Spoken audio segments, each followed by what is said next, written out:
এখন হচ্ছে সময় সকাল 9:20 আর এখানে হচ্ছে বৌদি আমাকে টাটকা টাটকা রুটি বানিয়ে দিল। রুটিগুলো জাস্ট এক্ষুনি বানিয়ে দিয়েছে আর এই যে এখানে হচ্ছে চা দিয়েছে। তো আমি হচ্ছে এখন চা দিয়ে রুটি খাবো আর কচি কাচাগুলোকে ডাকছিলাম আই তো ওদেরকেও খাই দেবো, কিন্তু আসছে না।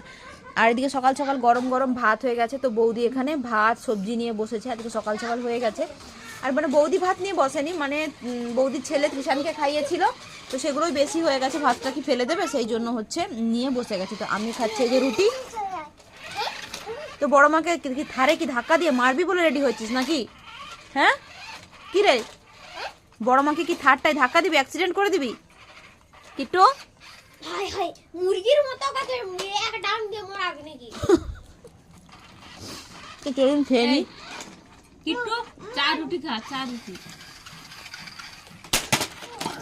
এত অশান্তি করে না সারাদিন, কি বলবো, দূর করে ফিকে দেবো তোর থারকে।